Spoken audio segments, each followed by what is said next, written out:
আসসালামু আলাইকুম প্রিয় দর্শক। আজকে যুক্তরাজ্যের বিএনপি কমিটি দেখলাম। নতুন কমিটি যেখানে যেটা ঢাকা অফিস থেকে সাইন করা হয়েছে এবং নতুন কমিটি গঠন করা হয়েছে যে এটার মধ্যে অনলি ৪ জন হচ্ছে নন সিলেটি আর সবাই হচ্ছে সিলেটি, মানে ৪১ জনের মধ্যে। তাহলে ৪%, ৪ জন। এবং সেই ৪ জনের মধ্যে একজন আছেন মহিলা।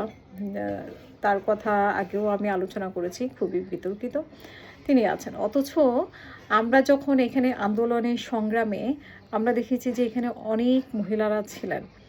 সেই মহিলা যখন লন্ডন, মানে যার নাম আছে, তিনি যখন লন্ডনে আসেননি, তারও আগে থেকে কিন্তু অনেক মহিলারা কাজ করছে। কেন তাদের নামটা বাদ পড়লো, কেন তারা তালিকায় আসতে পারলো না, কেন তাদেরকে কমিটিতে নেওয়া হলো না, সেই প্রশ্ন আমার আপনার সবারই।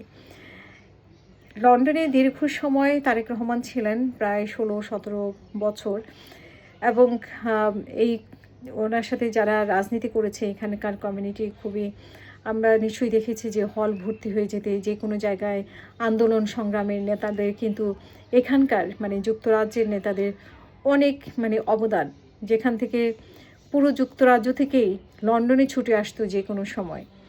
তো সেই নেতাকর্মীদেরকে আসলে হতাশ করেছে। সেই সাথে আমরা যারা দেখেছি তাদের মাঠে থাকা, তাদের সংগ্রামের জীবন, আমরাও কিন্তু হতাশ হয়েছি। কেন, কাকে খুশি করানোর জন্য, কোন প্রেক্ষাপটে তারেক রহমান বা তারেক রহমানের স্থায়ী কমিটির সদস্যরা এই ধরনের একটি কমিটি করলেন যুক্তরাজ্যের জন্য, এত মর্মাহত হওয়ার মতো, যেখানে শুধু বিএনপি নয়, শুধু বিএনপিও না, আমরা যারা অ্যাক্টিভিস্ট বা আমরা যারা বিএনপিকে চিনি জানি, যেহেতু আমরা ফলো করি, যে রাজনীতিক প্রোগ্রাম করি, সেহেতু আমরা কিন্তু রাজনীতিটা খুব কাছ থেকে ফলো করি। তো সেখানে আমরা দেখি কে সক্রিয়ভাবে রাজনীতি করেছে, কে করেনি। সেখানে আমরা অসংখ্য মহিলাদেরকে দেখেছি, অসংখ্য নন সিলেটিকে দেখেছি, কিন্তু কাকে খুশি করানোর জন্য কেন শুধু সিলেটিদেরকে এই কমিটিতে বেছে নেওয়া হলো? এই প্রশ্ন আসলে খুব স্বাভাবিকভাবে আসে, এবং আমি জানি না তারেক রহমান বা তার আশেপাশের লোকজন এটা দেখবে কিনা। আমরা আসলে উত্তর চাই, আমরা একটা সত্যিকার অর্থে উত্তর চাই, কেন এ ধরনের কমিটি গঠন করা হলো, কেন ৪ জন ছাড়া সবাই হচ্ছে সিলেটি।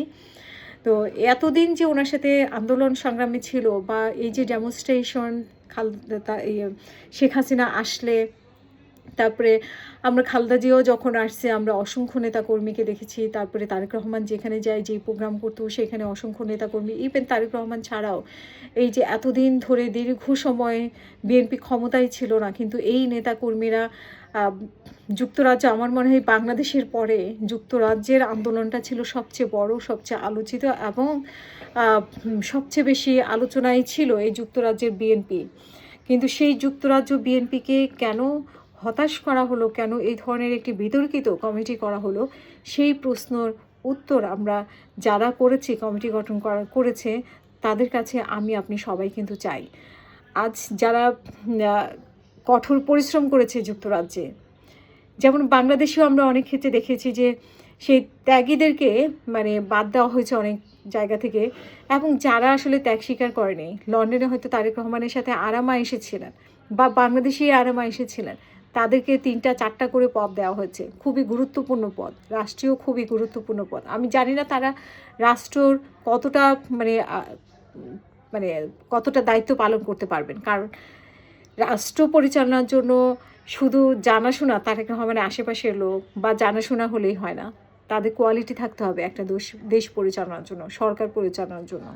তো তারা কতটা, এই যে 2-3টা করে পদ দেওয়া হয়েছে, তারা কতটা সফল হবে, সেটাও কিন্তু এই দলের কাছে বা সরকারের কাছে প্রশ্ন থেকে যায়।